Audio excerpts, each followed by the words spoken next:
Bon, là, je pense que ça va mieux maintenant, hein. Voilà, je pense que c'est la dernière position. Alors, tapoter ici sur TikTok. Et puis bon, ici aussi, on va... euh, voilà, maintenant, si elle est moi si le son est bon, on va commencer maintenant. Si elle est moi si le son est bon. Et on commence. Voilà.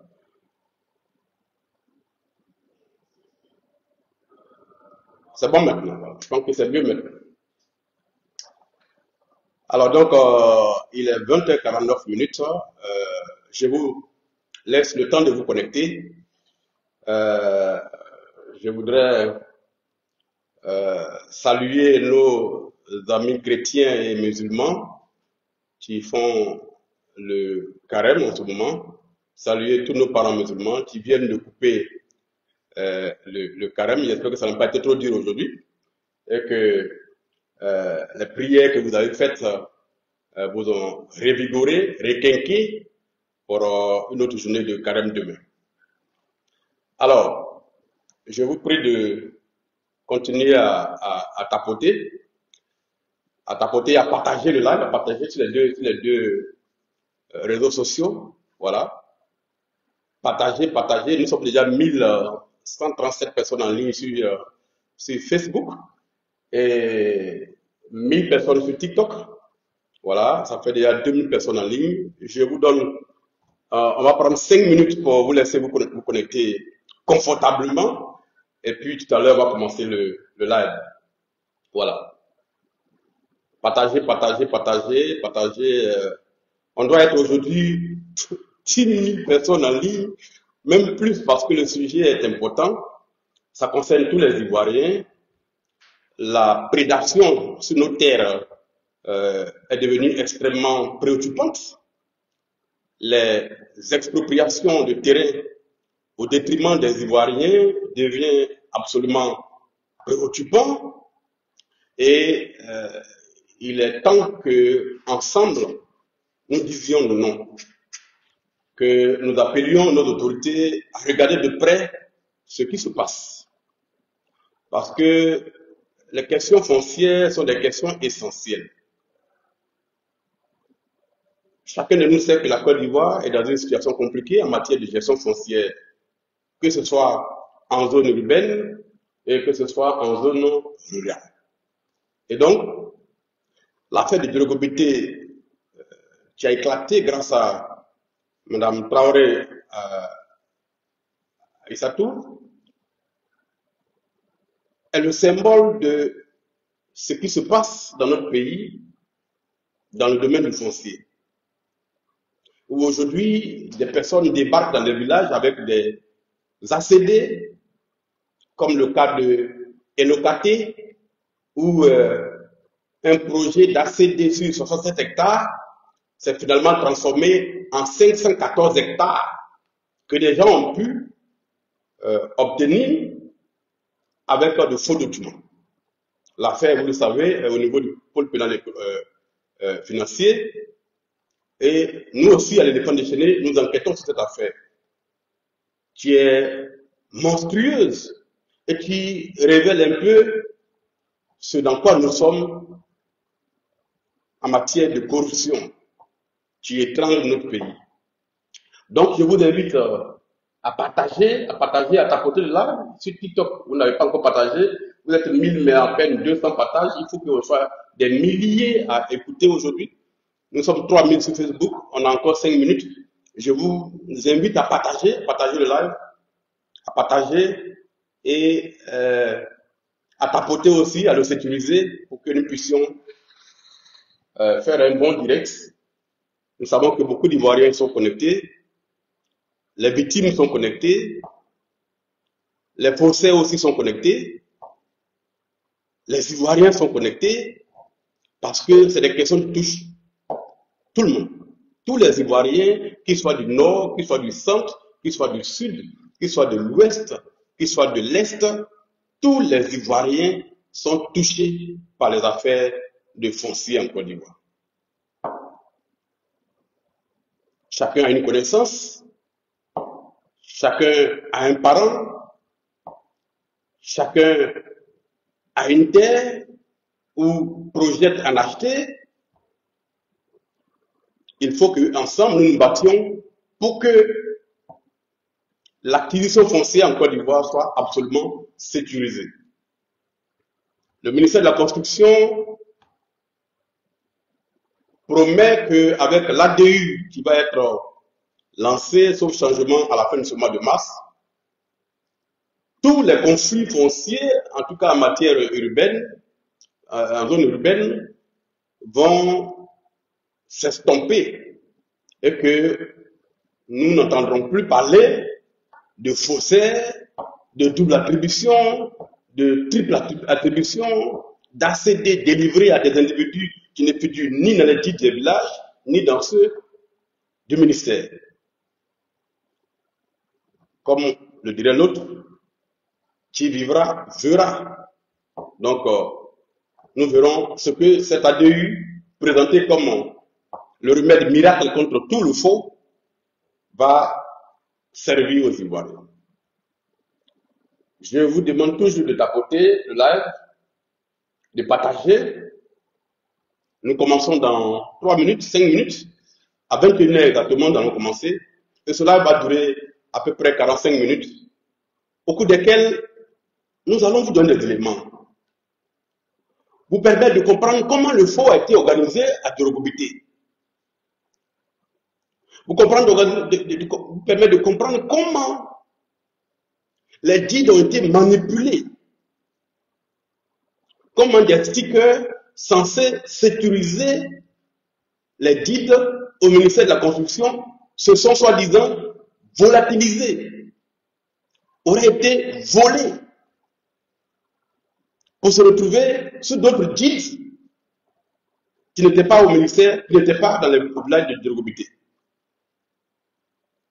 Comment, avec des documents, certains individus se sont accaparés des dizaines de terrains appartenant à des familles de Djorogobité qui, à ce jour, n'ont même pas pu disposer d'un seul lot sur leur terre parce que des individus ont participé, on ne sait de quelle manière, à faire délivrer des ACD sur les terres des gens. Le chef même de Djorogobité, M. Mekan, et sa famille, les terrains qui leur ont été donnés après le partage, près de 28 lots, à ce jour, on ne sait pas quel miracle, eux-mêmes disent que leurs lots leur ont été retirés, des gens ont fait des ACD sur leur lot. La famille n'a pas encore réussi à récupérer un seul lot sur leur propre terre. Donc l'affaire n'est pas une affaire banale qu'on peut balayer du revers de la main ou qu'on peut utiliser pour manipuler l'opinion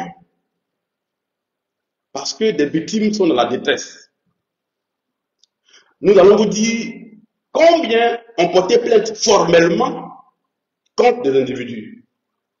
Nous allons vous dire où les deeds ont été fabriqués, comment les deeds se sont retrouvés entre les mains d'individus qui en aucune manière ne devraient les avoir entre leurs mains, comment des compulsoires ont été réalisés, non pas dans les deeds du village, mais dans d'autres deeds que personne n'a vus, mais qui ont permis, malgré cela, à des individus de se faire délivrer des ACD au ministère de la Construction. Nous savons aujourd'hui que le parquet de Benjerville mène une enquête sur cette affaire. Nous savons aussi qu'au niveau du tribunal d'Abidjan, une procédure est pendante et que dans quelques jours, un procès va s'ouvrir. Mais nous avons fait une enquête et nous nous sommes déportés sur le terrain, à la fois au ministère de la Construction, à la fois au tribunal d'Abidjan, à la fois à Djorogobité, à la fois dans d'autres lieux. Nous avons interrogé des gendarmes à la retraite qui ont eu à connaître l'affaire de Djorogobité, qui ont fait des enquêtes sur des documents produits par les uns et les autres. Nous avons interrogé des avocats des magistrats à la retraite, des familles à Djolokopité, interroger la chefferie de l'ancienne chefferie de Aboubou Baoulé. Nous avons pu nous procurer des documents dans les premiers guides avant la séparation en 2014 jusqu'en 2018 entre Djolokopité et Aboubou Baoulé. Bref, nous avons fait une enquête complexe. Si nous devons rédiger cette enquête pour la mettre dans un journal, on a fait le point, ça fera pratiquement 75 pages. 75 pages. Plus la documentation, c'est près de 100 pages d'enquête. Que nous avons, pour vous, chers Ivoiriens, synthétisé en seulement 12 pages. Donc de 100 pages, nous sommes revenus à 12 pages. Pour que nous puissions faire le direct avec ça, pour que vous ayez les éléments les plus importants pour comprendre toute l'histoire. Il est 21h et nous allons commencer ce direct-là. Je vous demande d'être attentifs, voire même d'enregistrer ce live sur TikTok et sur Facebook. Enregistrez et gardez ça dans vos archives visuelles, dans vos archives vidéo. Nous sommes 5000 personnes en ligne. Beaucoup sont toujours en train de couper leur carême. Ils vont nous prendre en route. Je reçois des messages de dire, il ne faut pas commencer, on est encore dans le carême, on est en train de manger. Non, vous allez nous prendre en route. Chers amis, chers Ivoiriens, je suis Assalé Temoko Antoine, journaliste d'investigation, fondateur du journal L'éléphant déchaîné, journal d'investigation créé en octobre 2011. Je suis aussi un élu de la nation. Je suis député de Côte d'Ivoire, élu par le peuple de Tia-Salé, mais représentant, par la Constitution de Côte d'Ivoire, de l'ensemble des Ivoiriens. À ce titre-là, en tant que député, je représente chaque Ivoirien sur le territoire national. Comme les 254 autres députés représentent chaque Ivoirien vivant sur le territoire national. Notre rôle n'est pas d'accompagner forcément le gouvernement dans sa gestion au quotidien des affaires de l'État. Notre rôle est de faire en sorte que les actes posés par le gouvernement produisent des effets bénéfiques sur la qualité de vie de nos populations. Et donc nous avons un rôle de contrôle de l'action gouvernementale. Nous avons aussi un rôle de vérification du fonctionnement de notre administration publique, qui intègre aussi notre appareil judiciaire, qui intègre aussi nos forces de répression, nos appareils de répression que sont la gendarmerie, la police. Donc le député dans une nation joue un rôle important. Quand une partie du peuple gémit, pleure de douleur, le député doit chercher à comprendre pourquoi. Qu'est-ce qui se passe? Pourquoi le peuple est mécontent? Il doit enquêter, parce que contrairement à ce qu'on pense, ce n'est pas simplement au sein de l'hémicycle que le député doit jouer son rôle. À l'hémicycle, il prend la parole au nom du peuple. En dehors de l'hémicycle, il est à l'écoute du peuple pour entendre ses cris, pour entendre ses récriminations, pour entendre aussi ses moments de joie, pour participer à ces moments de joie. Et contribuer au quotidien à éclairer le peuple sur les actes qui sont posés par les dirigeants.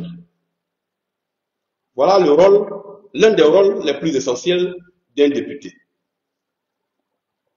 En tant que journaliste d'investigation, j'enquête avec toute une équipe de journalistes qui sont à l'éléphant déchaîné. Ce sont une dizaine de journalistes qui sont à l'éléphant déchaîné plus. le directeur de publication. Et les résultats des enquêtes journalistiques que nous menons peuvent être publiés dans le journal, comme on l'a fait pour l'affaire Dame Touré Hélène contre Koumé Bakari. Ou alors le député peut s'en saisir pour informer toute la nation, puisque tous les Ivoiriens n'ont pas forcément les moyens d'acheter un journal. Or, aujourd'hui, beaucoup d'Ivoiriens ont quand même un petit smartphone qui peut leur permettre d'avoir une vidéo passée. Continuez à tapoter les deux côtés. Nous sommes 2500 sur TikTok, 6000 sur Facebook. Tapotez le live. Et donc, les journalistes de l'Éléphant déchaîné ont mené une enquête, d'ailleurs qui continue. D'autres révélations seront faites plus tard. Et ces enquêtes-là nous ont permis d'avoir, en quelque sorte, la trame de l'histoire et de comprendre un peu les rôles joués par les uns et les autres dans ce poker menteur qu'est l'affaire de Rogobité. Je m'en vais donc ce soir très méthodiquement, de façon très pédagogique, pour que vous compreniez avec un langage accessible, pour que tout le monde comprenne, vous dire ce que nous avons découvert sur l'affaire Tchorogobité.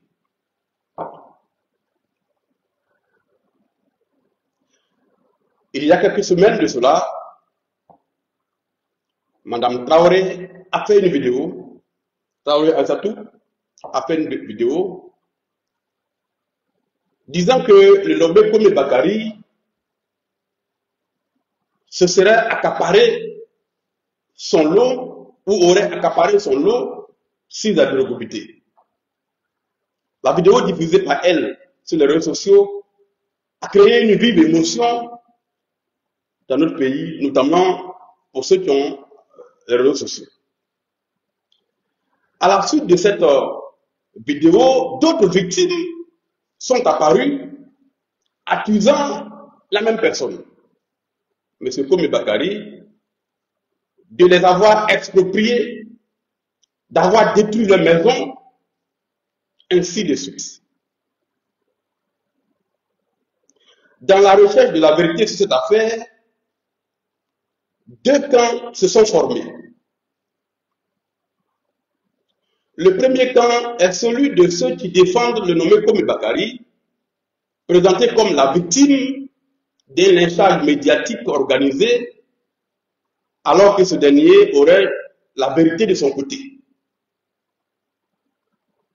Pour le défendre, donc, les animateurs de ce camp-là, à coup de vidéos et de publications sur les réseaux sociaux, ont produit de nombreux documents présentés comme authentiques et authentifiés qui démontreraient que la vérité serait du côté de M. Koumé Bakari. Ça, c'est le premier camp. Il y a aussi un deuxième camp qui est celui de ceux qui ont choisi de donner du crédit aux déclarations des victimes et de les aider à obtenir justice. Je fais partie de ce deuxième camp-là. D'abord parce que je suis député et que mon rôle est d'être aux côtés de ceux qui estiment être victimes d'injustice, donc des victimes ivoiriennes, et en tant que journaliste, de prendre leurs déclarations pour ouvrir des enquêtes, pour découvrir la vérité.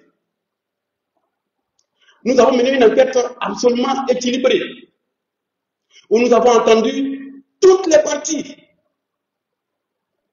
Ministère de la Construction, M. Koumé Bakari, M. Traoré Youvier, le chef de Rogobité, la famille Mambo et toutes les autres victimes et d'autres acteurs comme Maître Touré Amara, Maître Kofi Maurice. Toutes ces personnes, nous les avons approchées ou interrogées. Donc, je fais partie de ce deuxième camp parce que les victimes sont nombreuses et qu'il est très rare que des gens qui ne se connaissaient pas avant puissent sortir pour accuser la même personne d'être leur bourreau. Ensuite, parce que les déclarations des victimes, de semaine en semaine, n'ont pas varié. En fait, parce qu'une simple vérification des déclarations du nommé Komé Bakari nous a permis de découvrir beaucoup d'incohérences, de variations et d'improbabilités. Vous le savez, la construction d'un mensonge cohérent nécessite beaucoup d'efforts, beaucoup de vigilance et une veille de tous les jours. La construction d'un mensonge cohérent nécessite une grande capacité de mémorisation. Or, comme le disait Abraham Lincoln, aucun homme n'a suffisamment de mémoire pour réussir dans le mensonge. Pour confirmer notre position d'être aux côtés des victimes, nous avons ouvert plusieurs enquêtes en fonction des saisines que les victimes opéraient auprès de notre journal et également en fonction des plaintes qui étaient déposées auprès de la justice, auprès de la police, auprès de la gendarmerie. Nous avons surtout suivi les plaintes déposées auprès du 40e arrondissement de Cocody. Pour mener l'enquête, nous avons utilisé des journalistes de l'Éléphant déchaîné qui ont interrogé et rencontré les victimes. Interrogé le nommé Komé Bakari, rencontré le nommé Traoré Nouvier qui est au cœur de cette affaire. Rencontrer aussi la chefferie de Djorgobité, échanger avec d'autres victimes vivant hors du pays, parce qu'il y a des victimes aussi de M. Komé Bakari qui sont hors du pays, qui sont intervenus auprès de nous avec les mêmes récriminations. Nous avons interrogé aussi des gendarmes et des policiers, y compris des commissaires de police, qui sont victimes des mêmes faussaires dans l'affaire de Djorgobité. Il y a même des directeurs de cabinet de ministres de la Côte d'Ivoire qui sont aussi victimes des mêmes individus dans l'affaire de Djorgobité, que nous avons également interrogés.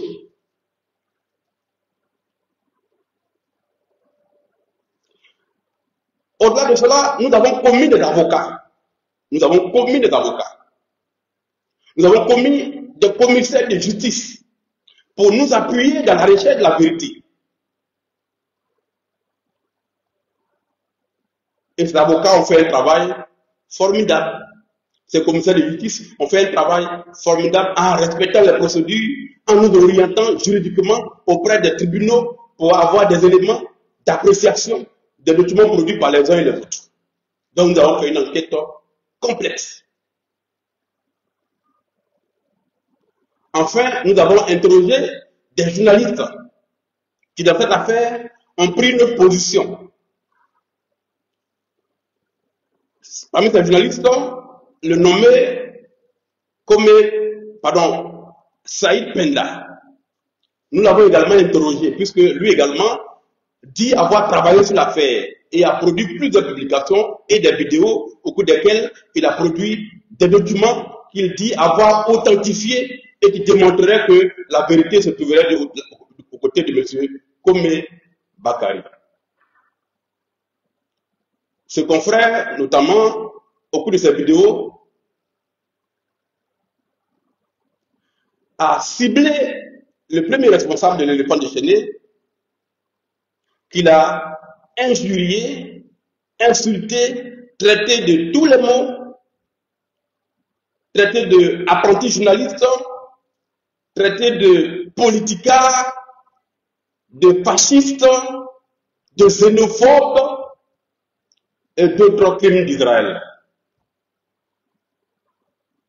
Nous avons interrogé M. Saïd Penda pour qu'il nous permette de découvrir les éléments qui lui ont permis d'authentifier les pièces qu'il a produites sur les réseaux sociaux et avec lesquelles il a accusé le patron de l'éléphant déchaîné de ne pas être un journaliste. Donc, nous avons interrogé beaucoup de journalistes. Cela dit, et avant de poursuivre, nous sommes 7600 personnes en ligne sur Facebook, 3000 sur TikTok. Cela dit, avant de poursuivre, je voudrais faire les précisions suivantes.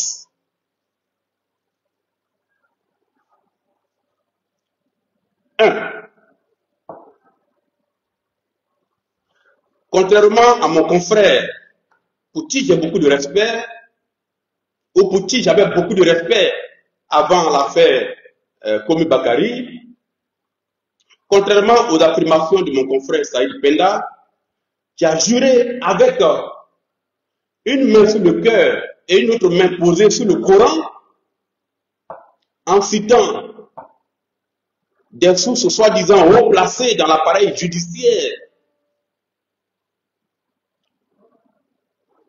Contrairement donc à ce qu'il a affirmé, M. Komi Bakari est bel et bien inculpé pour faux et usage de faux par le 6e cabinet d'instruction du tribunal d'Abidjan. Dans l'affaire qui l'oppose à Dame Touré Hélène, épouse Thiebi, dont il a rasé la maison en 2016-2017. La procédure est terminée, l'affaire va passer en jugement. Komi Bakari est donc inculpé pour faux et usage de faux, contrairement aux affirmations de M. Saïd Penda, qui prétend que, après avoir entendu des hauts magistrats, M. Komi Bakari ne ferait l'objet d'aucune procédure judiciaire au tribunal d'Abidjan. Il y a donc une procédure pour faux usage de faux, parce que dans l'affaire qui l'oppose à Mme Touré Hélène épouse Thiebi, M. Komi Bakari a utilisé une fausse lettre d'attribution, un faux certificat de propriété pour aller détruire la maison de la dame. La lettre d'attribution qui est fausse, le certificat de propriété qui est faux, ont été annulés sur un rapport de la direction des affaires juridiques et du contentieux du ministère de la Construction par le ministre Sanogo Mamadou pour faux et usage de faux. Malgré cette annulation, M. Komi Bakari s'est arrangé pour avoir une décision de justice au fait d'aller détruire la maison de la dame. Alors même que les documents qu'il a produits sont frappés de faux et en raison de ce faux-là, la justice ivoirienne l'a inculpé pour faux et usage de faux. Donc il y a bien une procédure contre M. Komi Bakari devant le tribunal d'Abidjan. L'affaire va passer en jugement devant le tribunal correctionnel. Première chose. Sur l'affaire toujours de Mme Touré Hélène, M. Komi Bakari à ce jour ne détient aucun document de propriété sur le terrain de Dame Touré Hélène. Pourtant, il a vendu ce terrain à hauteur de 50 millions à une personne. Aujourd'hui, le ministère de la Construction, qui a compris toute l'affaire, a instruit le dossier et est sur le point de délivrer l'ACD au vrai propriétaire de la terre, qui est M. Aka Etienne, neveu de M. Ngouran Kwadio, celui qui a vendu le terrain à Dame Touré Hélène épouse Thiebi. Un titre foncier a été créé, l'attestation domaniale a été délivrée et il ne porte pas le nom de Komi Bakari. Il porte le nom du vrai propriétaire de cette terre. Voilà pour ce qui concerne. Et le procès qui va s'ouvrir au tribunal d'Abidjan permettra de conclure en cela. Et Dame Touré Hélène épouse Thiebi a toutes les chances donc de récupérer son terrain sur lequel un immeuble a été bâti. D'ailleurs, la personne qui a acquis ce terrain-là risque d'être poursuivie pour recel de faux usage de faux et pourra se situer devant le tribunal d'Abidjan. C'est donc la première précision. Deuxième précision, sur le nombre de plaignants contre M. Kome Bakari. Contrairement aux affirmations encore de mon confrère Saïd Penda, qui a déclaré la main sur le cœur et une autre main sur le Coran, qu'il n'y a que 5 plaignants contre le nommé Kome Bakari. Aujourd'hui, nous avons la liste de tous les plaignants depuis février 2025 jusqu'à ce jour. Nous avons la liste de tous les plaignants devant le commissariat de police et devant le tribunal. Il y a exactement 16 plaignants. 16 plaignants. Nous avons les listes qui ont porté formellement plainte contre Kome Bakari devant le commissariat du 40e arrondissement. Il n'y a donc pas 5 plaignants, comme l'a affirmé avec imprudence mon confrère Saïd Penda, que je n'oserais jamais insulter, parce que les insultes et les injures mesurent la dimension entre l'ignorance et la connaissance. Les gens qui font un travail correct donnent leurs résultats et laissent l'opinion apprécier. Ils ne s'abandonnent pas dans les insultes, dans les injures pour cacher leur compromission, voire même leur mauvaise éducation.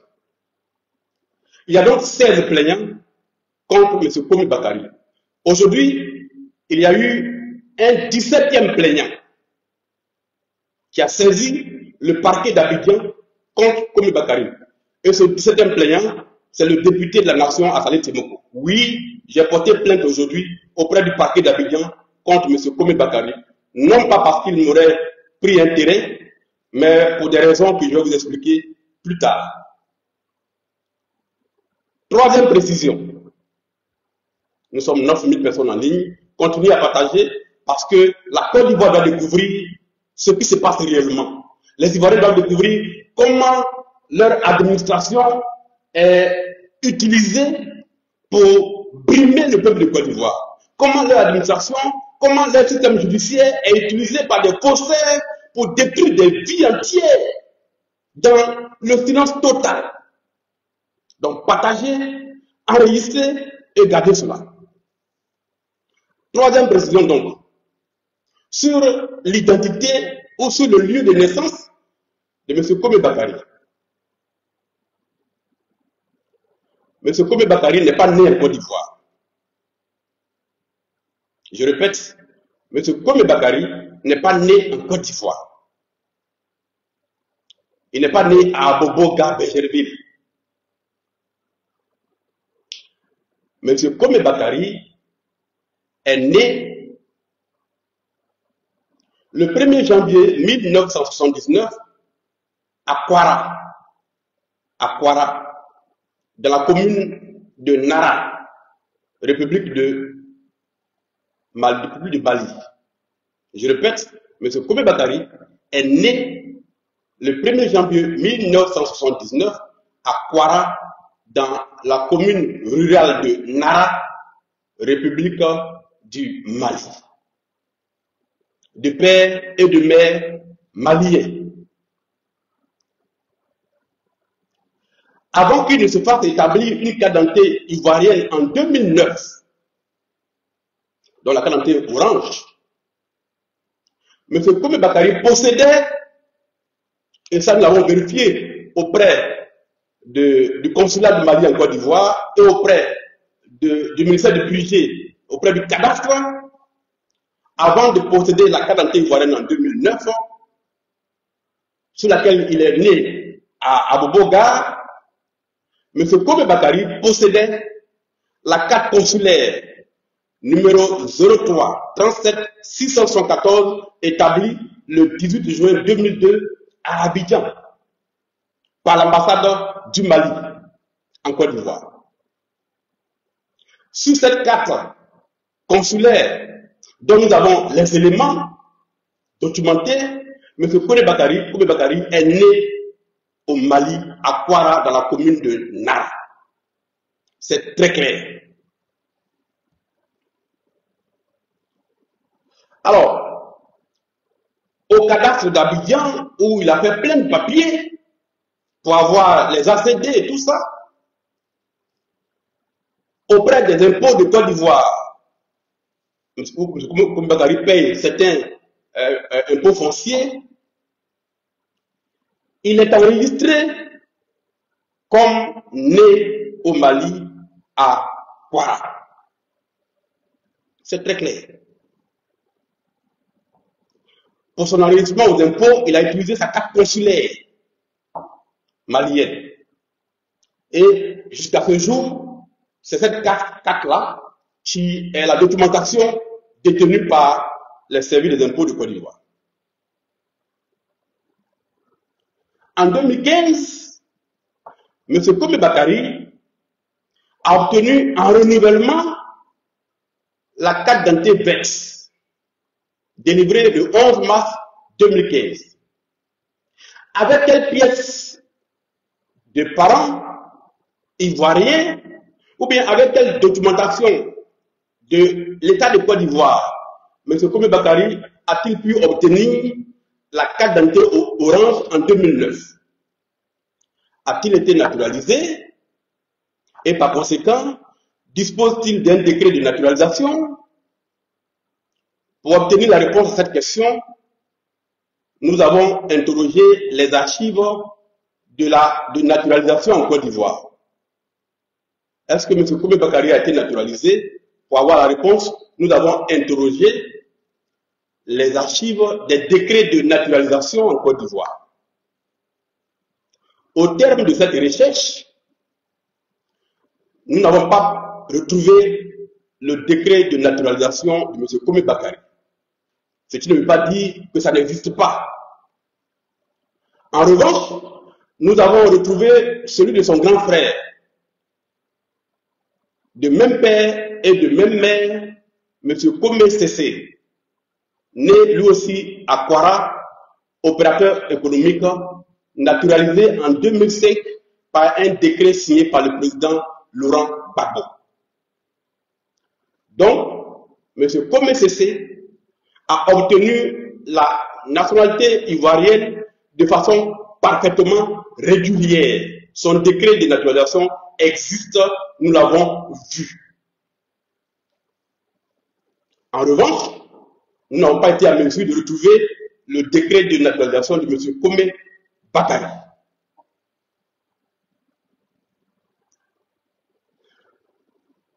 Son petit frère, donc, le petit frère de Komi Sese, a-t-il donc utilisé un décret de naturalisation? Nous avons posé la question directement à Komi Bakary lui-même pour qu'il nous montre son décret de naturalisation, puisque à tort, les gens l'accusent d'avoir fraudé pour avoir la nationalité ivoirienne. Nous voulions vérifier la véracité des faits. Donc nous avons approché M. Komi Bakary pour lui demander s'il disposait d'un décret de naturalisation dans la primative qui nous donne le numéro de décret pour que nous puissions vérifier. À ce jour, et 3 semaines plus tard, M. Komi Bakary n'a pas été à mesure de nous produire ce décret. Peut-être existe-t-il, peut-être l'a-t-il en main, mais pour le moment, nous ne l'avons pas encore. Nous avons approché l'ONESI, Office national de l'identification en Côte d'Ivoire, pour voir quelles sont les pièces qui ont permis à Komi Bakary de se faire délivrer la carte d'identité ivoirienne. Parce que s'il a été naturalisé, le numéro du décret de naturalisation doit figurer sur son certificat de nationalité. C'est comme ça que ça se passe. Malheureusement, l'ONESI du panneau source ne dispose d'aucune documentation concernant les pièces par lesquelles M. Komi Bakary a obtenu la carte d'identité en 2009. Puisque la carte d'identité verte dont il dispose aujourd'hui n'est qu'un renouvellement. Et donc, nous n'avons toujours pas pu avoir l'élément qui a permis à M. Komi Bakary de naître en Côte d'Ivoire alors qu'il est né au Mali et de se faire délivrer la carte d'identité ivoirienne. Encore une fois, je répète, cela ne veut pas dire que son décret n'existe pas. Pour le moment, toutes les recherches que nous avons faites ont été infructueuses et lui-même n'a pas voulu ou n'a pas pu nous produire ce décret-là. Ça, c'est cela, la documentation vérifiée. En poursuivant nos recherches, nous avons pu obtenir 2 arrêts de justice, dont l'un a été rendu au bénéfice de Komé Bakary et l'autre contre Komé Bakary. Le premier par le tribunal de première instance, le deuxième par la cour d'appel, chambre d'accusation. Sur le premier document de justice, M. Komé Bakary est déclaré comme né au Mali. Sur le deuxième document de justice, deuxième arrêt, également, chambre d'accusation, cour d'appel, M. Komé Bakary est déclaré comme né au Mali. On parle de 2019. Alors même que depuis 2009, il détient la carte d'identité ivoirienne.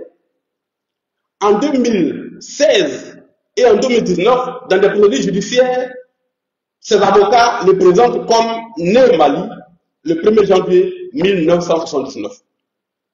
Mais dans le même temps, auprès du ministère de la Confusion, Komé Bakary est né le 20 janvier 1979 en Côte d'Ivoire, à Abobo-Gare. Ça fait 2 lieux de naissance différents. Même s'il a été naturalisé, son lieu de naissance ne peut pas changer. Jusqu'à preuve du contraire, aucun être humain ne peut naître dans 2 endroits différents et à des dates différentes. Alors, nous ne nions pas que M. Komé Bakary a pu avoir la nationalité ivoirienne. Nous disons que son décret de naturalisation ne l'a pas obtenu, et au-delà, il ne peut pas être né dans 2 endroits différents, ainsi que le dit sa carte consulaire et sa carte d'identité. Enfin, existe-t-il un lien entre Komé Bakary et Komé Cessé, l'opérateur économique connu en Côte d'Ivoire, naturalisé régulièrement en 2005 par le président Babou. Toutes les vérifications que nous avons faites pour voir si M. Komé Bakary était le prête-nom de son grand frère se sont soldées par des résultats infructueux. Il n'y a aucun lien que nous avons pu découvrir entre M. Komé Cessé et M. Komé Bakary pour ce qui concerne les activités de M. Komé Bakary. D'ailleurs, les éléments que nous avons obtenus dans cette enquête-là sont tellement grossiers qu'on ne peut même pas imaginer que son grand frère, qui est dans les affaires, puisse être associé dans de tels faits grossiers. Et donc, nous n'avons aucun élément qui nous permet de faire le lien entre les 2 hommes. Parce qu'un journaliste, ça aussi de faire une enquête pour comprendre ce qui est juste et ce qui n'est pas vrai. Et donc là-dessus, nous ne pouvons affirmer d'aucune manière qu'il y a un lien entre les 2 hommes pour son activité menée à Drogobité. Ces précisions faites, alors que nous sommes déjà 10 000 personnes en ligne, merci beaucoup, chers Ivoiriens, continuez à partager, on doit aller même à 20 000 personnes, pour que les Ivoiriens comprennent dans quoi nous sommes en fait.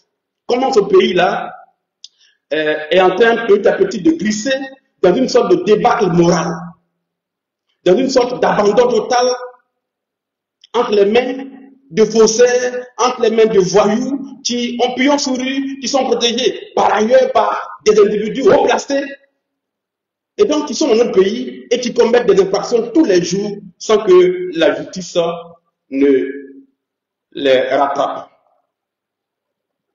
Mais on va y revenir. Ces précisions faites, venons-en maintenant à l'affaire Drogobité.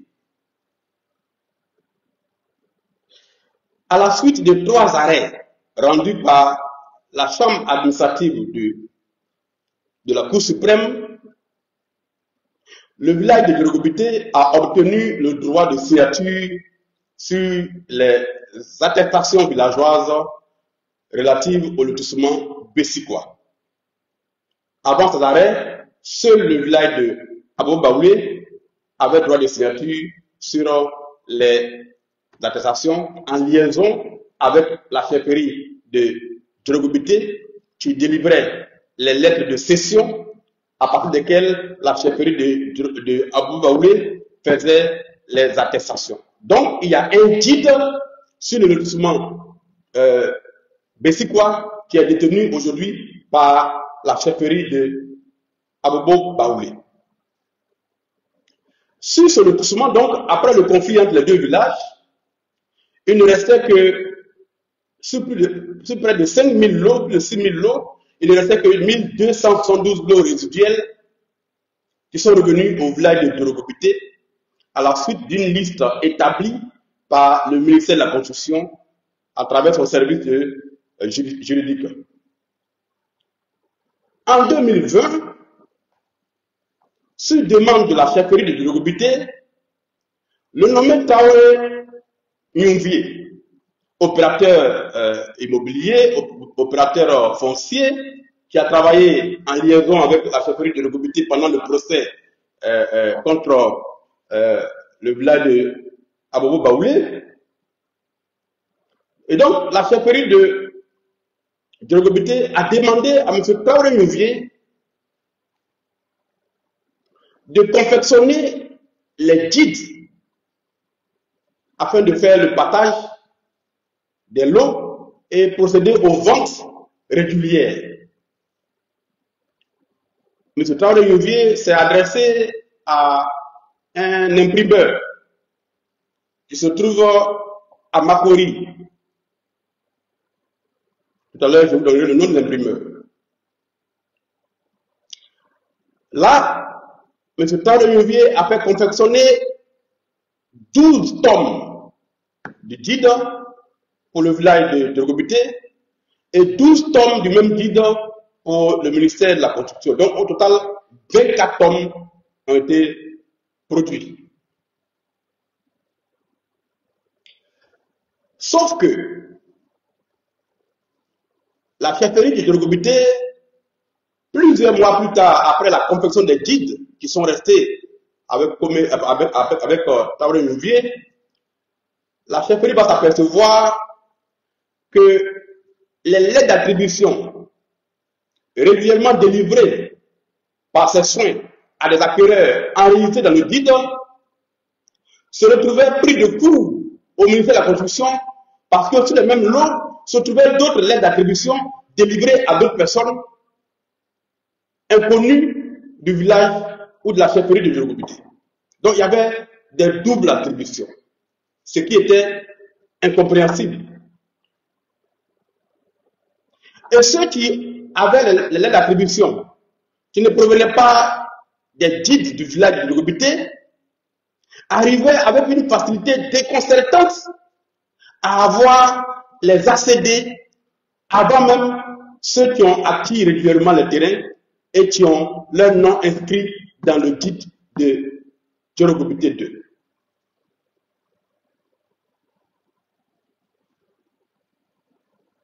Dorogobité 2 va découvrir plus tard également que les guides ont été manipulés par on ne sait qui et qu'il existait des guides parallèles qui permettaient notamment au nommé Komi Bakari et à d'autres personnes de faire des compulsoires qui prospéraient rapidement devant le ministère de la Constitution. C'est ce qui explique que, alors même que M. Komi Bakari n'est pas inscrit ni dans les guides du village d'Abobo Baoulé, ni dans les guides du village de Dorogobité 2, il arrivait à avoir des ACD sur les parcelles, alors même que dans les guides du ministère de la Construction, son nom ne figurait nulle part.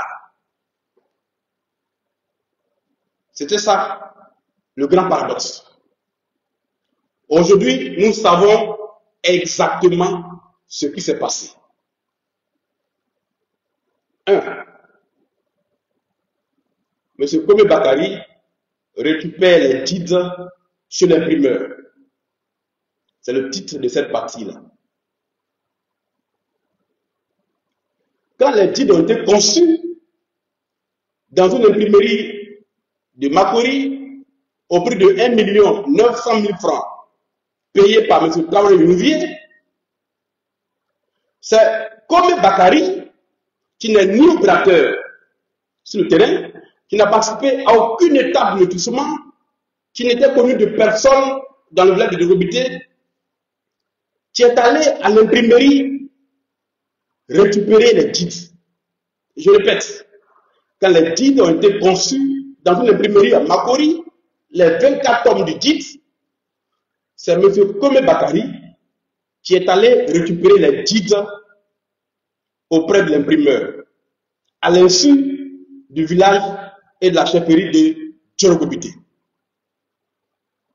À quel titre Kome Bakari est allé récupérer les guides du village? À cette question, l'imprimeur, le nommé Adia Landry Emma, répond que c'est M. Traoré Yunvier qui lui a envoyé Kome Bakari récupérer les guides et qu'il s'est assuré de cela en appelant Traoré Yunvier avant de remettre les guides à Kome Bakari.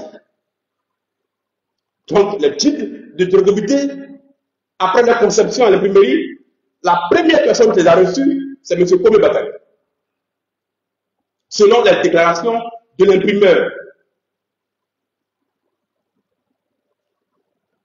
Interrogé par les journalistes de l'Éléphant déchaîné,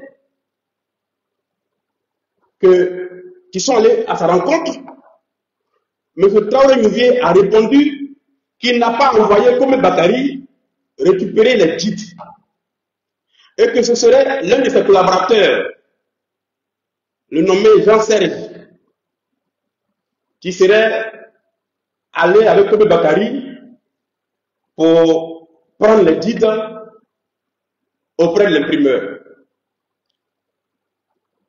Le collaborateur en question ne travaille plus avec M. Traoré Yunvier. L'Éléphant déchaîné l'a appelé pour vérifier cette déclaration de M. Traoré Yunvier. M. Jean-Serge a répondu au journaliste de l'Éléphant déchaîné qu'il ne peut pas se prononcer sur cette affaire.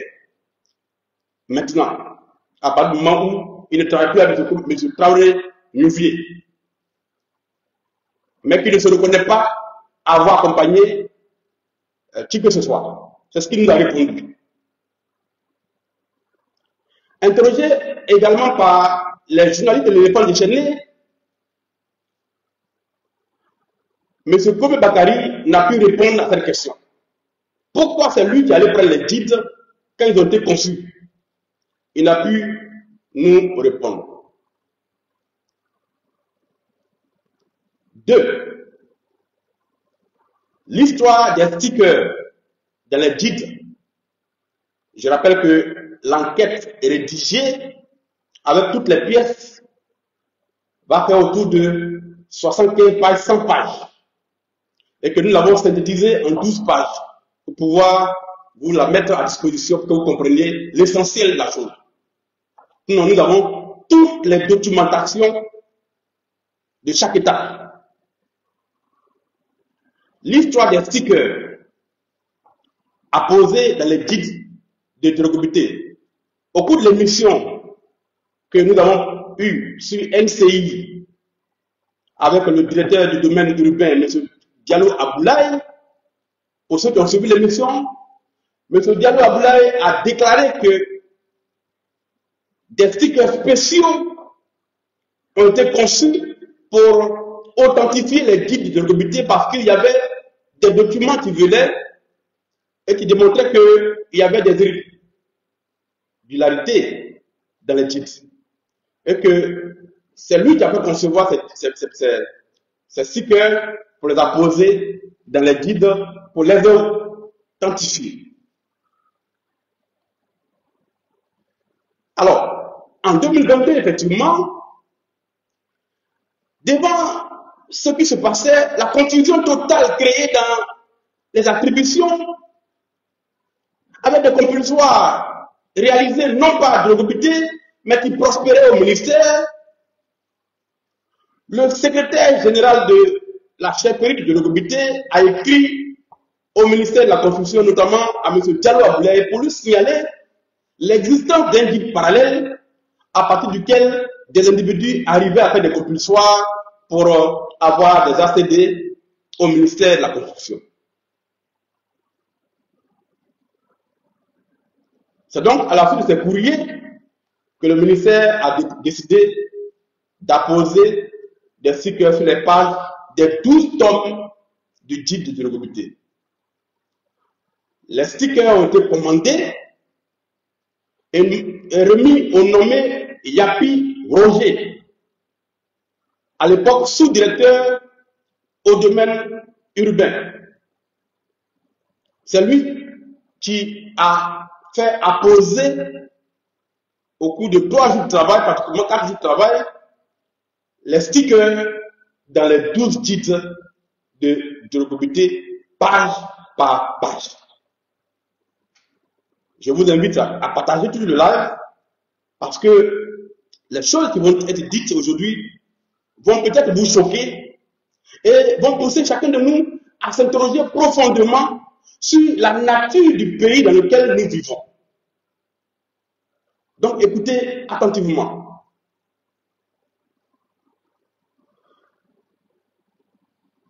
Le secrétaire général de Djologobité, le clerc d'huissier, le nommé Touré Amara, Maître Touré Amara, ont assisté au ministère de la Construction à la pose des stickers sur les pages des titres de Djologobité. À la fin de ce processus-là, les 12 titres stickés ont été remis à M. Touré Amara, Maître Touré Amara, à l'effet pour lui d'aller les remettre à la chefferie de Djologobité contre décharge officielle. Voilà comment la décision a été prise de mettre les stickers. 3. 123 pages des guides, 123 pages ont été arrachées des guides de Djologobité après que ces pages ont été stickées au ministère de la Construction. 123 pages dont nous sommes en possession. Nous avons ces 123 pages. Stickées ont été arrachées des guides une fois sortis des bureaux du ministère de la Construction. Comment cela a été possible? C'est Maître Touré Amara qui explique cela. Il dit qu'une fois sorti du ministère de la Construction, il a reçu le coup de fil de Traoré Louvier. Traoré Louvier, rappelons-le, est celui qui travaillait avec le village de Djologobité et qui a conçu à la demande du village les guides. Donc, il est connu comme faisant partie de l'affaire. Donc, Maître Touré Amara explique que, sorti du ministère de la Construction, Traoré Louvier l'aurait joint au téléphone pour lui dire d'aller directement voir l'imprimeur avec les guides stickés.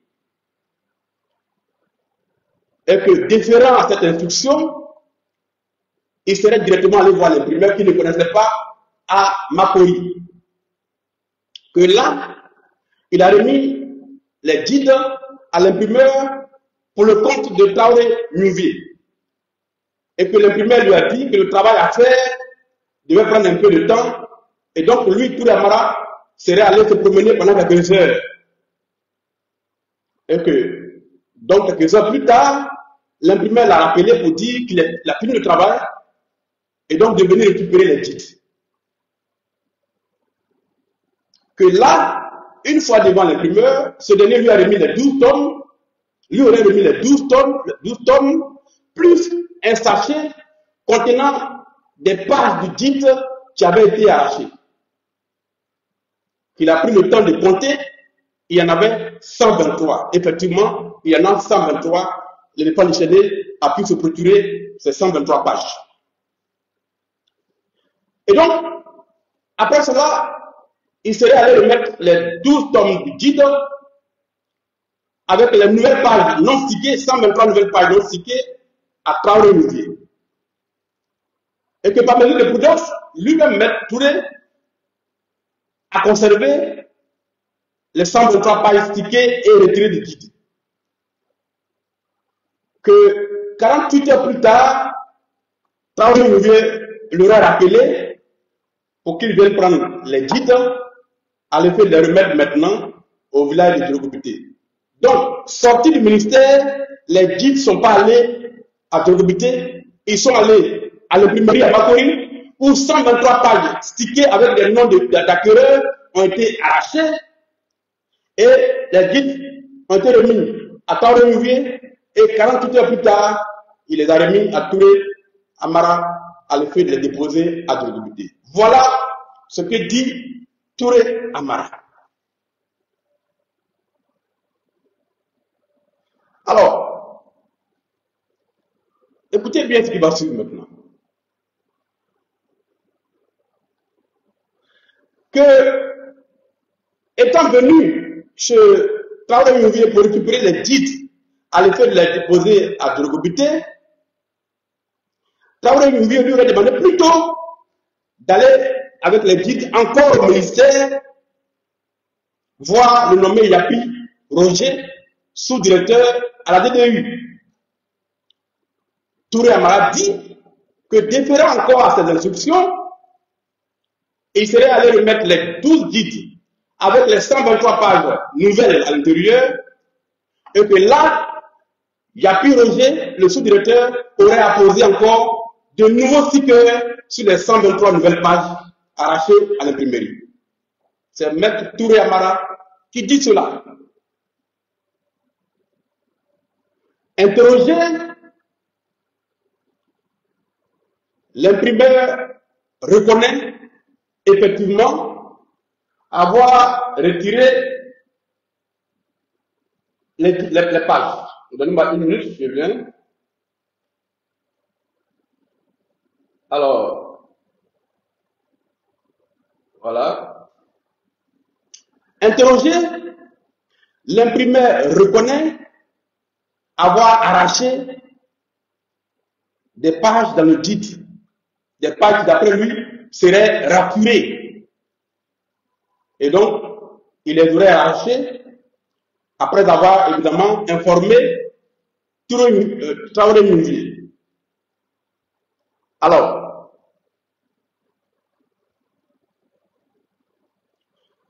Traoré Mouvier détenait-il d'autres titres dans son bureau en dehors des titres de Djogobité? À cette question, Maître Touré répond par l'affirmative. Alors, n'oubliez pas que l'imprimeur reconnaît avoir arraché 123 titres, pardon, pages dans les titres. Mais il dit que c'est Maître Touré qui lui aurait demandé de les arracher. Et qu'avant de les arracher, il a appelé Traoré Mouvier pour lui demander s'il pouvait arracher ces pages. Et que Traoré Mouvier lui a demandé, lui a confirmé que ces pages devaient être arrachées. Voilà ce que dit l'imprimeur, M. Adja Landry Emma. Je rappelle que nous nous sommes procurés les 123 pages en question. Alors, donc c'est après toutes ces manipulations que les titres sont retrouvés à Djogobité. Là également, malgré les stickers, on découvrira plus tard que d'autres attestations seront délivrées non pas à partir des titres du ministre de Djogobité, mais d'autres titres qui portaient aussi des stickers avec lesquels le nommé Koumé Bakari a réussi à avoir des accédés au ministère de la Construction. Interrogé, Maître Touré Amara reconnaît que dans les locaux de Traoré Mouvier, il a effectué des compulsoires dans des guides en pensant que c'était les guides de Djogobité. Et c'est après qu'il a découvert que ce n'étaient pas les mêmes guides de Djogobité et que Traoré Mouvier avait d'autres guides dans son cabinet. Donc il y avait plusieurs guides qui induisaient chaque fois en erreur le village de Djogobité, puisque les attestations délivrées par Djogobité ne prospéraient pas au ministère.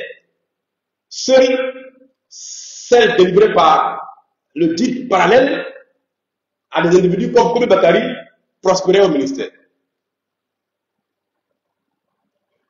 Les compulsoires de Koumé Bakari, notamment sur les lots de Mme Traoré Assatou, et de l'imam n'ont pas été faits dans le guide de Logobité, ont été faits dans les guides détenus en dehors du village de Logobité. Et ces compulsions ont été réalisées par Maître Kofi Maurice, que l'éléphant a interrogé. Puisque nous avons la preuve que ces compulsions n'ont pas été faites dans le guide du village de Logobité, alors qu'ils ont été faits par Maître Kofi Maurice au bénéfice de deux personnes, dont Kobe Bakari. Interrogé par l'éléphant déchaîné, Maître Kofi Maurice a dit ne plus se souvenir du lieu où il a fait le compulsoire pour le compte de Kobe Bakari. Il dit qu'il ne s'en souvient pas. L'éléphant l'a interrogé, il nous a répondu qu'il ne s'en souvient pas. Si c'était au village de Logobité ou si c'était sur Traoré Unité. Nous avons pris acte de sa réponse. Les enquêtes qui ont cours pourront permettre, devant les juges d'instruction, d'apprécier cette partie. Interrogé par l'éléphant déchaîné, M. Yapi Roger, sous-directeur à DDU, n'a pas répondu à nos questions. Nous lui avons envoyé un message écrit, il n'y a pas répondu. Mais interrogé autrement par d'autres personnes, M. Yapi Roger a nié avoir apposé de nouveaux stickers dans les DID après que les 123 pages ont été arrachées.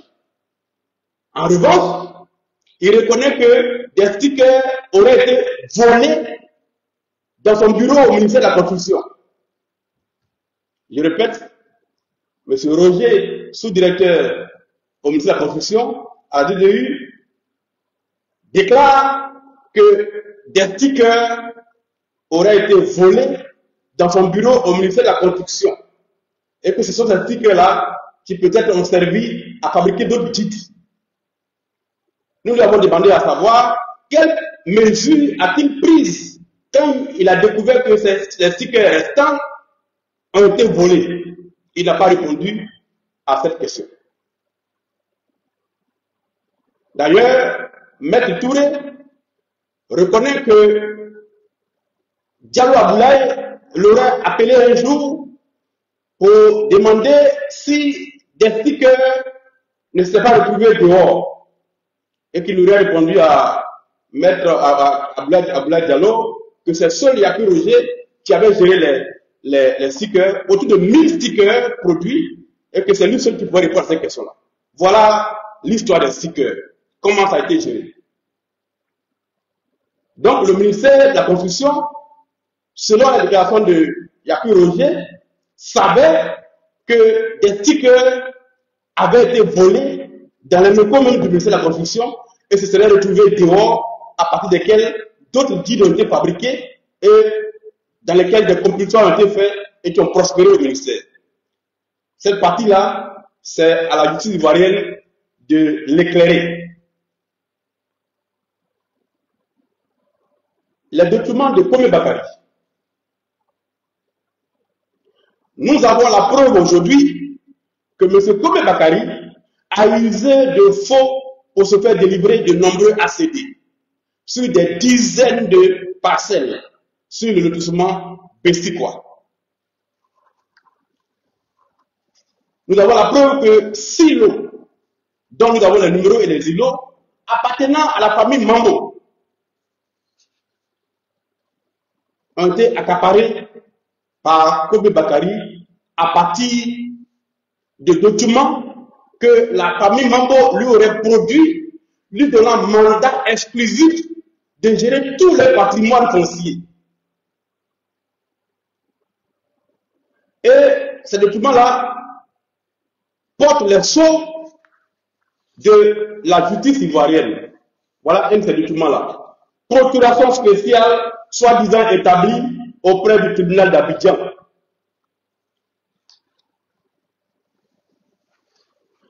Dans les guides du village d'Abo Baoulé, les 6 lots en question appartiennent à la famille Mambo et c'est la famille Mambo qui a son nom inscrit dans les guides de cette famille-là, d'Abo Baoulé. Mais M. Kobe Bakari n'a son nom inscrit dans aucune partie de ces guides-là sur les lots en question. Nous avons la preuve de cela, documentaire. Alors donc, c'est à partir de cette procuration que M. Kobe Bakary a pu s'approprier ce terrain-là et à partir donc de types parallèles a pu faire des compulsoires, non pas de débuter, mais ailleurs pour aller se faire délivrer les ATD à l'insu même des familles détentrices des droits coutumiers. On a la preuve aujourd'hui que les compulsoires réalisés par M. Kobe Bakary n'ont pas été faits ni à Boukaoulé, ni à Drogobité, mais plutôt dans le guide parallèle détenu selon Maître Touré au bureau de Traoré Nouvier. La tactique de Traoré Nouvier, de Kobe Bakary. M. Kobe Bakary a utilisé des pratiques mafieuses pour accaparer les parcelles. Assuré de la puissance de ses complices au ministère de la Construction, il a pu obtenir la liste de tous les lots sur lesquels aucun acte administratif n'avait été posé et aucune demande d'ATD introduite. Il a pu avoir en main les titres de la fabrication. À partir de cela, il a pu recenser tous les lots et les îlots qu'il voulait accaparer. Ainsi, sur le lot numéro 3571 de l'îlot numéro 317, appartenant à un petit-fils de la famille Mambo, le nommé Yaté, Kobe Bakary s'est fait délivrer un ACD et est subitement apparu sur le terrain au moment même où le petit-fils en question tentait de vendre le terrain au nommé Demba Traoré, qui lui aussi prétendait être propriétaire du terrain. Kobe Bakary a expliqué au petit-fils, M. Yaté, que le terrain en question lui appartenait, qu'il avait déjà son ACD dessus et qu'il proposait 6 millions au jeune homme pour qu'il laisse tomber l'affaire. Ce que le jeune homme a refusé. Par la suite, le jeune homme dit avoir cédé à la pression de Kobe Bakary qui disait que, ayant déjà son ACD, il pouvait prendre le terrain et que le jeune homme pouvait se prendre où il voulait. Et qu'au lendemain de cela, Kobe Bakary a fait débarquer des loupards sur le terrain, empêchant M. Yaté d'avoir accès à son lot. Et que pris de peur, il a été obligé d'accéder à la demande de M. Kobe Bakary, qui lui a versé de l'argent. Et comme il n'avait pas de carte d'identité, c'est M. Mambo Gérard, son oncle, qui a donné sa pièce d'identité, à partir de laquelle M. Kobe Bakary a fait un chèque. C'est pour ça que le chèque porte le nom de M. Mambo Gérard et non le nom de M. Yaté Meda, à qui appartenait le terrain. Voilà comment Kobe Bakary est devenu définitivement propriétaire de cette parcelle-là, sans avoir une lettre d'attribution, sans avoir une lettre de cession. Voilà comment il procède. Mais revenons à la procuration spéciale en question.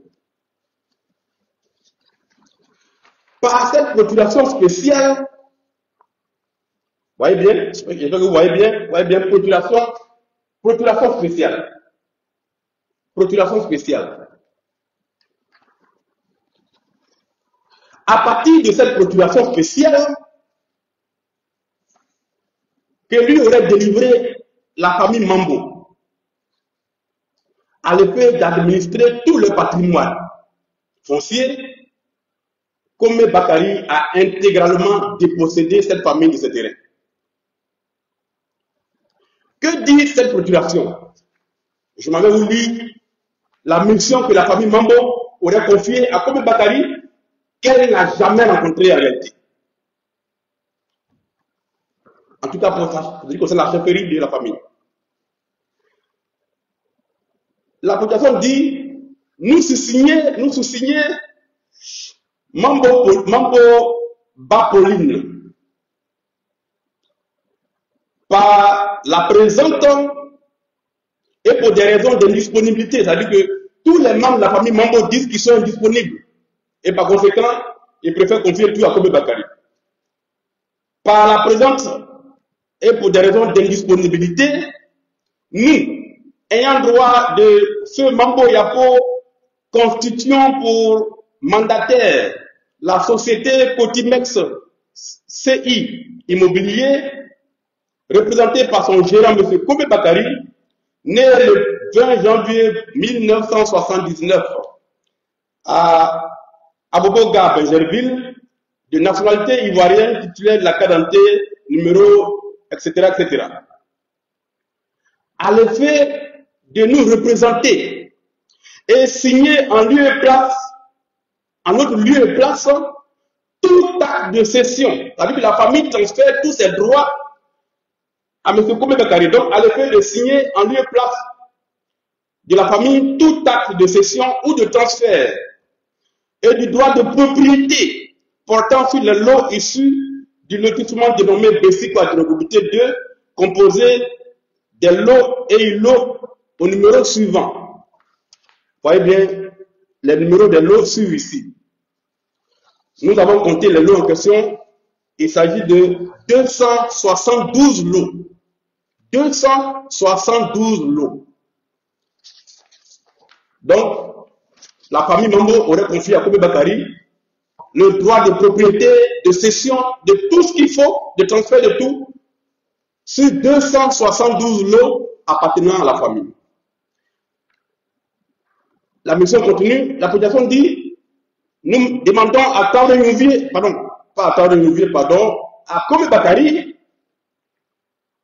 de procéder au recouvrement afférent, pardon, au recouvrement de nos parcelles, sur la Bessikwa, de Drogobité 2, et de toute créance afférente aux dites parcelles, de nous représenter et agir en notre nom et pour notre compte devant toutes les autorités judiciaires et administratives de Côte d'Ivoire, compétentes pour toute affaire concernant nos parcelles, ou l'eau sur la Bessikwa, et toute créance afférente aux dites parcelles, de transiger éventuellement et percevoir toute somme et dénier devant nos revenus en notre qualité de propriétaire terrien et créancier.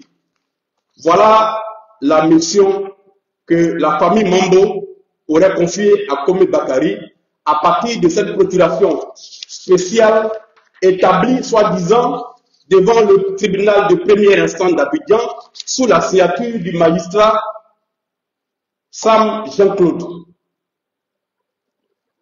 Et pourtant, le cachet du ministère de la Justice et du tribunal d'Abidjan.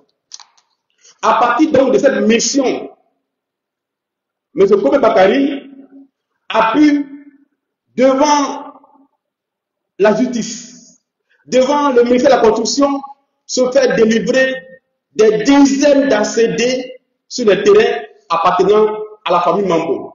Alors, ce qui est grave, c'est qu'en réalité, sur les 272 lots listés ici dans cette procuration, la famille Mambo n'en dispose pas de plus de 10. En réalité, la famille Mambo n'a que environ 6 lots dans cette liste-là. Tous les autres lots appartiennent à d'autres familles de Drogobité. Mais ayant été recensé sur ce document-là, comme appartenant à la famille Mambo, Kobe Bakari a pu en disposer à sa guise de 2017 jusqu'à maintenant. C'est ce qui explique que les gens à qui la famille Mambo vend les terrains découvrent que leur terrain est porté d'un ACD déjà délivré à Kobe Bakari, alors même que son nom n'est pas dans le titre. Et donc, cette procuration spéciale-là a permis à Kobe Bakari d'agir comme un roi à Abidjan, devant la justice, devant le ministère de la Construction, devant même la police. Et c'est ce document-là, plus d'autres, qui nous avons produit à nous, éléphants déchaînés, que notre confrère Saïd Penda a utilisé pour faire cette vidéo en disant que M. Kobe Bakari détient une procuration spéciale que lui, Saïd Penda, a fait authentifier auprès de la justice, auprès de hautes autorités judiciaires. Et donc, Komi Bakari est victime d'un lynchage organisé par l'école déchaînée avec son patron. Sauf que, au cours de la procédure qui a cours actuellement devant le commissariat de 40e arrondissement, Komi Bakari, pour justifier que la famille Mambo lui le poursuit à tort, a produit ce document-là, devant lequel la famille Mambo est tombée des nues. Puisque jamais, dit-elle, ce document n'a été produit à Komi Bakari. Et que jamais ils n'ont concédé à M. Komi Bakari aucune mission sur les terres parce qu'ils ne le connaissent pas. C'est pour ça qu'ils ont porté plainte pour faux et usage de faux. Nous avons été à Djorogobité, interroger les membres de la famille Mambo, réunis. Tous ont nié avoir donné un tel document à Komi Bakari. D'après eux, c'est trop grave. Alors même qu'ils sont vivants, ils ne peuvent pas donner toutes les terres en pleine propriété pratiquement à Komi Bakari. Mais n'ayant pas les moyens d'authentifier l'acte, ils n'ont pas que porter plainte pour faux usage de faux et espéraient que la police ferait la lumière sur l'affaire. Dans ce cas-là, nous, l'école déchaînée, et surtout le député que je suis, pour découvrir la vérité, j'ai décidé de mettre à la disposition de la famille Mambo un avocat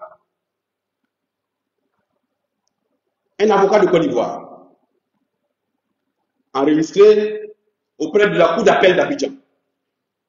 L'avocat en question a reçu mandat d'introduire auprès du tribunal d'Abidjan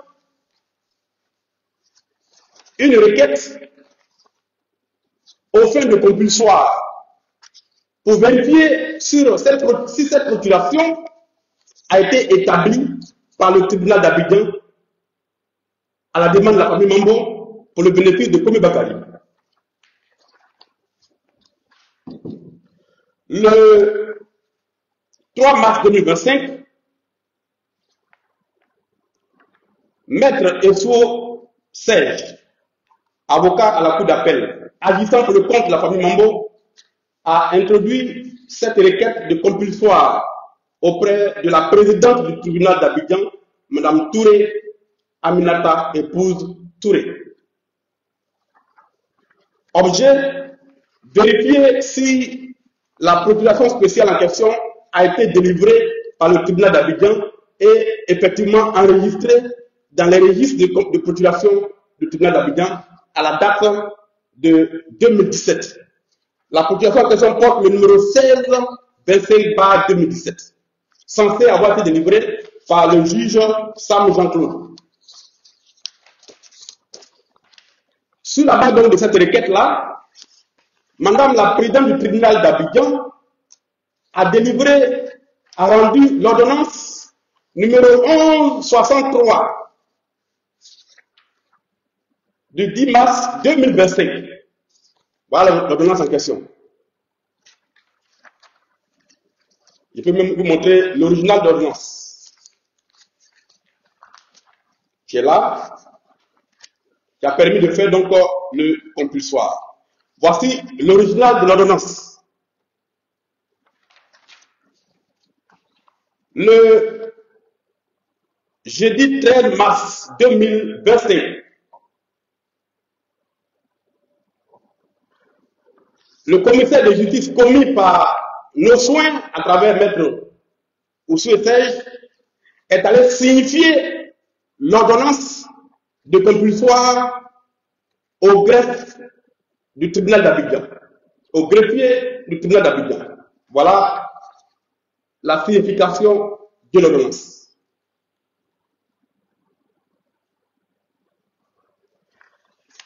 Le greffe du tribunal a reçu donc copie de l'ordonnance et a donné rendez-vous au commissaire de justice pour compulser les registres du tribunal d'Abidjan le lundi 17 mars 2025.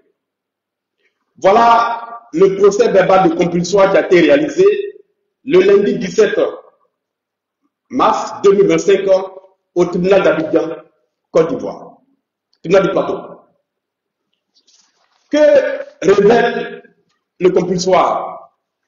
Le compulsoire a été réalisé en présence de Bléda Fernand, greffier au tribunal d'Abidjan, lequel a mis à la disposition du commissaire de justice les registres de procuration du tribunal d'Abidjan de 2015 à 2021.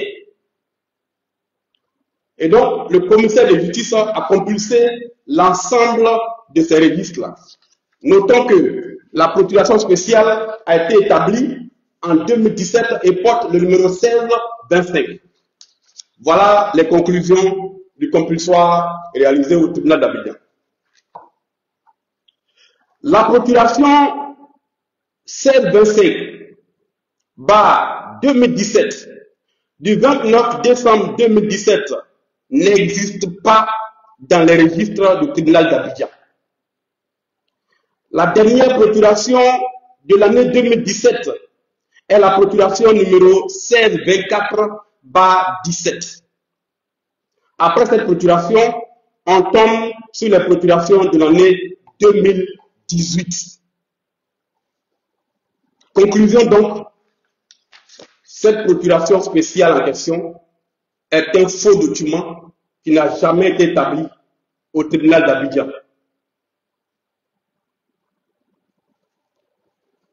Alors, où est-ce que notre confrère Saïd Penda prétend avoir authentifié ce document-là? Pour en avoir le cœur net, nous avons approché notre confrère, M. Saïd Penda, pour lui demander de nous mettre à disposition les éléments qui l'ont permis d'authentifier l'acte en question. Pour authentifier un acte de ce genre, il y a deux procédures. Soit on passe par la voie du compulsoire dans les registres où l'acte est censé avoir été enregistré, soit on fait une expertise graphologique des signatures qui sont sur l'acte.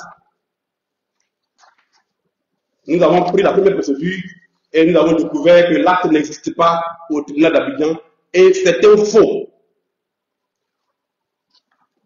Alors, nous avons interrogé notre confrère Saïd Penda à l'effet de nous donner son résultat. Au lieu de nous répondre, et nous envoyer cette réponse-là, au lieu de nous donner des éléments, et nous envoyer cette réponse agressive. Vous avez été dans le sensationnel en vous contentant de relayer des plaintes et déclarations des individus et vous appelez cela une investigation. C'est maintenant que vous voulez suivre une véritable démarche journalistique et vous comptez sur moi pour mettre à votre disposition des éléments, informations collectées par mes soins que je n'ai pas encore publiés. Vous êtes drôle. Je continue de travailler et mon article répondra à toutes vos questions. Bonne journée. Voilà la réponse que M. Saïd Penda nous a donnée. Que dire? Que M. Saïd Penda a menti. Il a blanchi le faux commis par M. Koumé Bakari en induisant l'opinion publique en erreur, en jurant sur le Coran qu'il a fait authentifier ce document auprès de la justice ivoirienne et que ce document existe et est authentique. Alors que ce document est un faux. M. Saïd Penda a donc blanchi le faux et s'est rendu complice de recel de faux et risailles de faux, en induisant au passage l'opinion publique en erreur et en jetant le discrédit sur les hauts magistrats qui l'auraient soi-disant interrogé. Interrogé par les défenses déchaînées, M. Koumé Bakari n'a pas été en mesure de nous dire qui lui a vraiment donné cette procuration. Évidemment qu'il ne peut pas le donner parce que c'est un faux qui ne lui a jamais été délivré par la famille Mambo.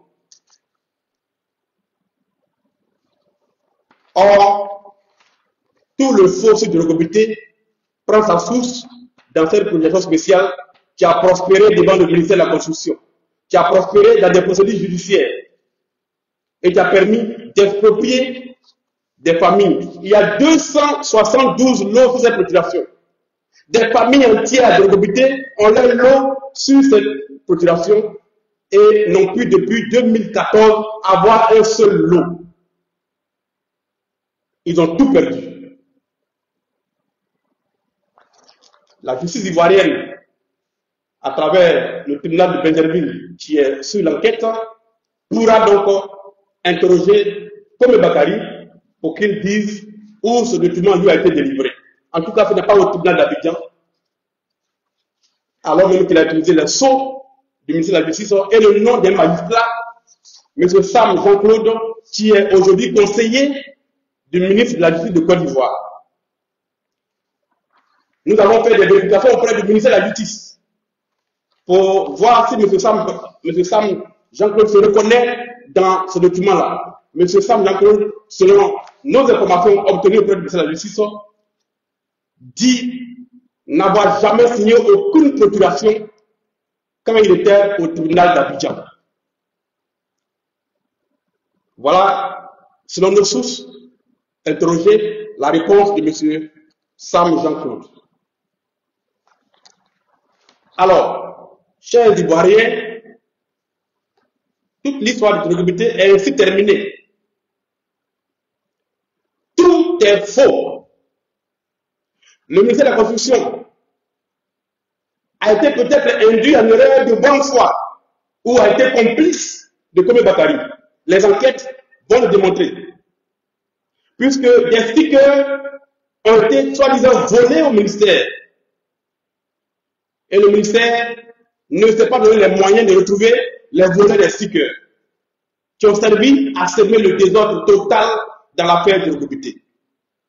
Ce document-là a été produit par M. Kome Bakary comme étant une lettre, il y en a plusieurs comme ça, qui aurait été signée par le chef de Drogobité à l'effet d'informer le ministère que les terrains en question appartiennent à Kome Bakary et non aux autres propriétaires. Ces documents sont faux. Ils prennent tous la source dans cette procuration-là. La signature du chef de Drogobité a été scannée et apposée sur ces documents-là, à partir de ce faux commis dans la procuration. Or, ces documents-là ont prospéré devant le ministère de la Construction, puisque c'est le chef maintenant qui parle dedans et qui demande au ministère de la Construction d'annuler les lots pour les vrais acquéreurs et de traiter les dossiers de Kome Bakary. Et le ministère, sans vérification auprès du chef, a effectivement traité les dossiers d'APD de Kome Bakary à partir de ce genre de lettres-là.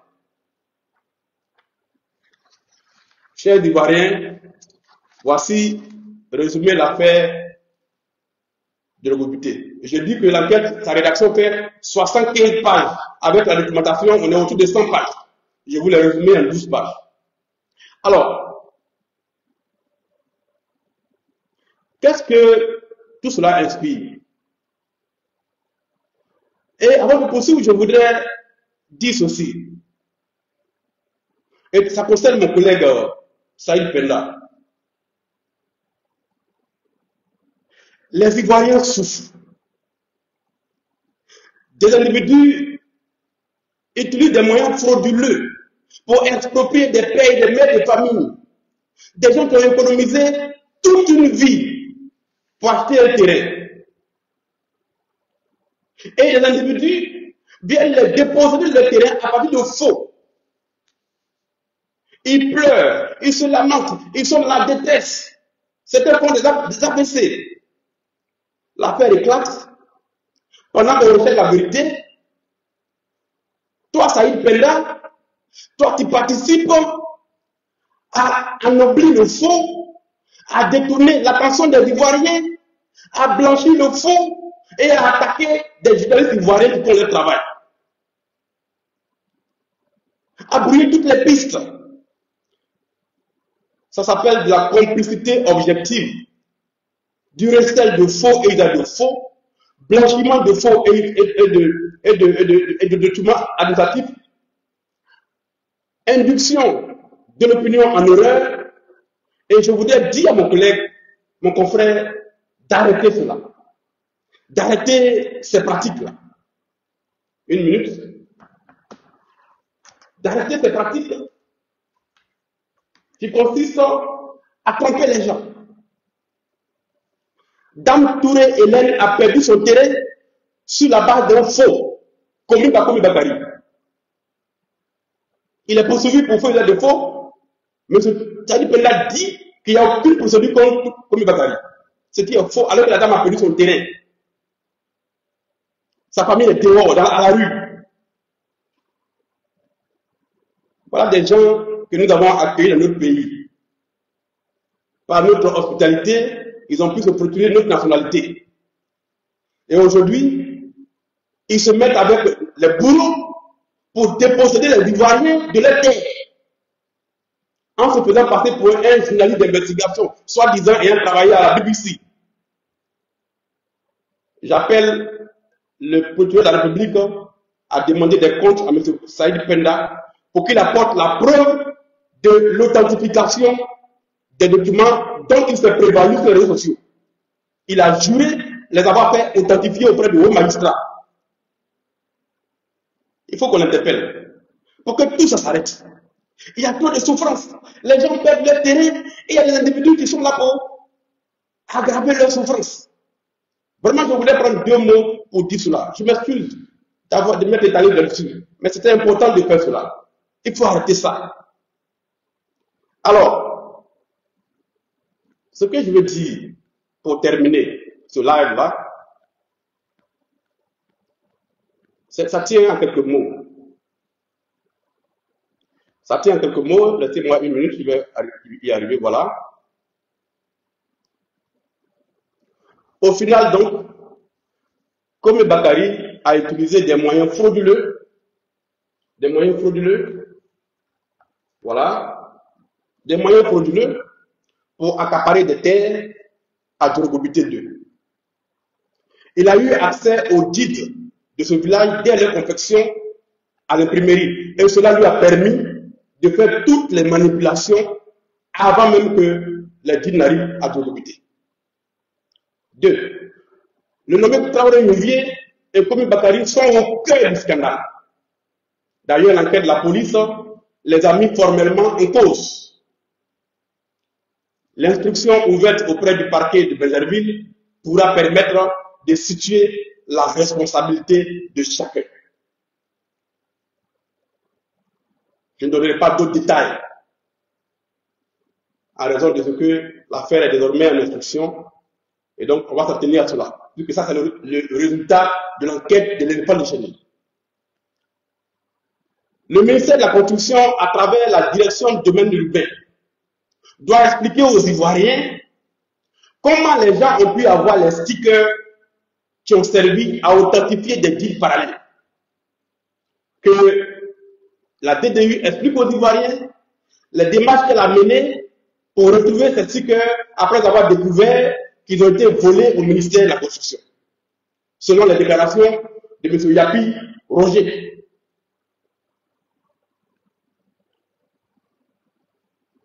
Pour les victimes, le bout du tunnel n'est plus loin. Le traitement diligent par la police, par la justice, des nombreuses plaintes au pénal porté contre Komi Bakari pour faux et usage de faux devrait leur permettre d'avoir les arguments juridiques pour rentrer ou remettre en cause tous les ACD de Komi Bakari ainsi récupérer leur terrain. Le faux n'est pas créateur de droit.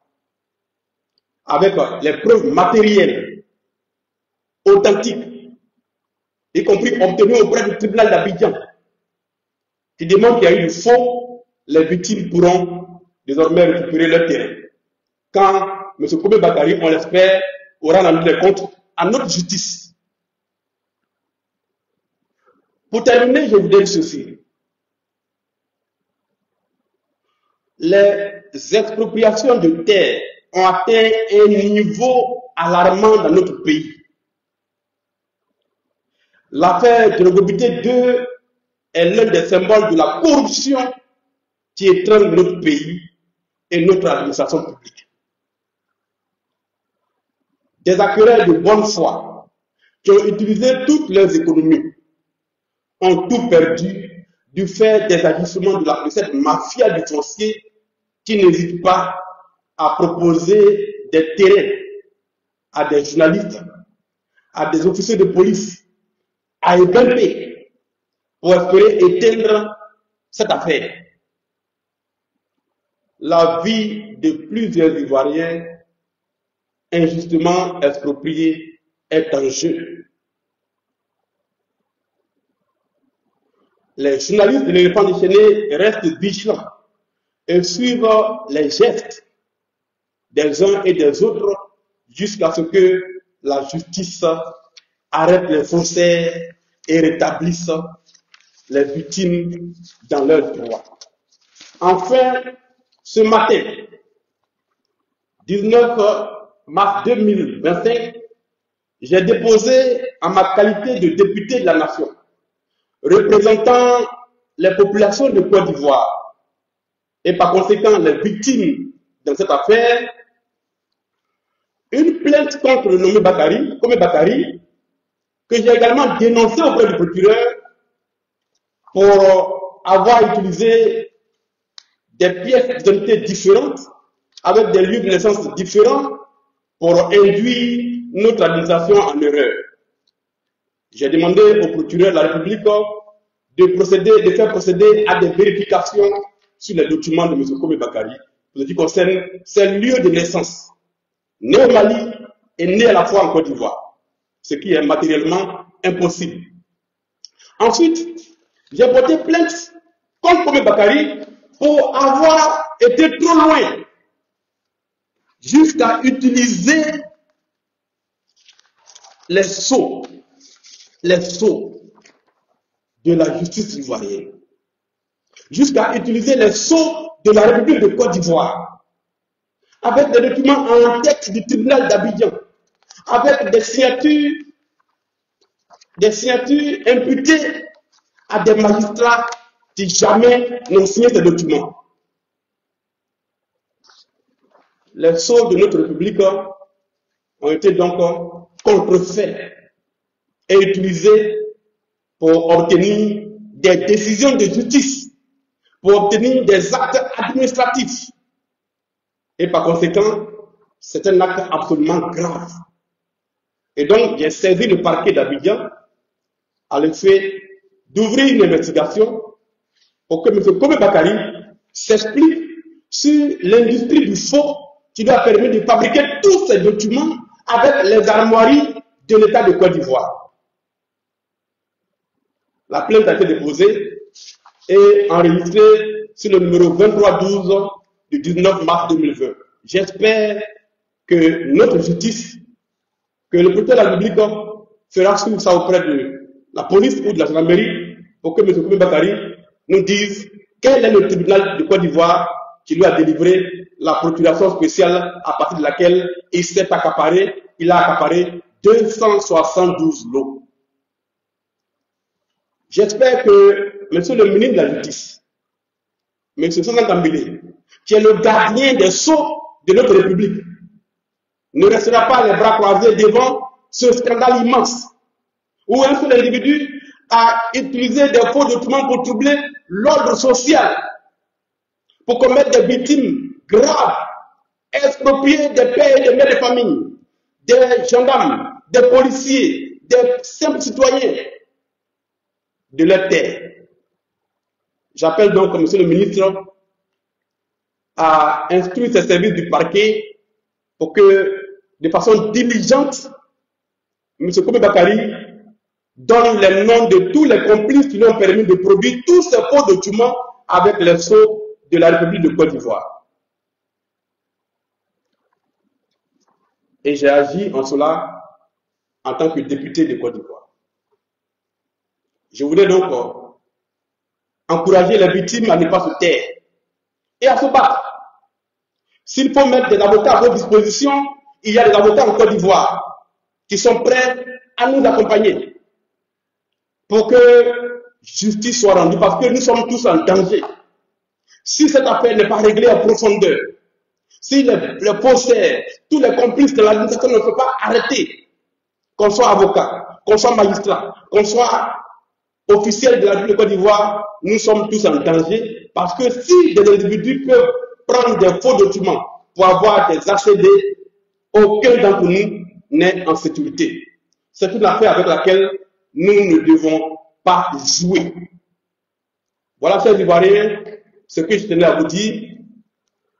Merci de m'avoir écouté. Cela va durer 1h30. Il est 22h34. Vous êtes 10 000 personnes en ligne. 6 000 personnes sur TikTok. Donc 16 000 personnes en ligne. Chacun de vous, ce soir, doit réfléchir à la nature de la société que nous voulons laisser en héritage à nos enfants.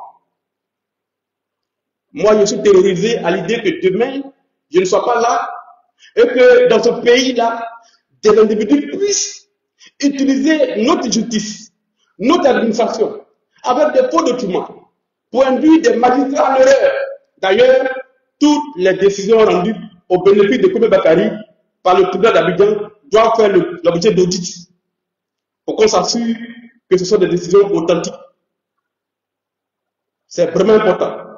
Et donc, je suis terrorisé de partir de cette terre-là et laisser mes enfants dans un tel pays où le faux est à tous les carrefours et où les Ivoiriens eux-mêmes, on a l'impression qu'ils n'ont pas conscience du danger qu'ils vivent. Il faut que Kobe Bakari soit arrêté. Pour qu'il s'explique. Il y a plus de 16 plaignants contre le seul individu. Ça fait beaucoup. Les victimes n'ont pas d'argent. Ils ne peuvent pas prendre d'avocat. La preuve, les membres, pendant 8 ans, n'ont pas pu avoir la preuve que cette population-là était fausse. Il a fallu que nous mettions à leur disposition un avocat pour faire le travail, pour qu'aujourd'hui, ils aient un élément matériel qui va leur permettre de porter maintenant formellement plainte contre Kobe Bakari dès demain ou après-demain. Et nous allons les assister jusqu'au bout. Comme nous allons assister toutes les victimes jusqu'au bout. J'appelle tous les Ivoiriens. Tu as un souci sur le foncier à ne pas se taire, à nous saisir. Aujourd'hui, nous avons été saisis par près de 200 personnes qui sont victimes d'expropriation. Nous enquêtons sur le dossier. Ça prend de l'argent. Nous dépensons énormément d'argent pour faire ces enquêtes-là, pour payer les honoraires des commissaires de justice et des avocats, rien que pour la manifestation de la vérité.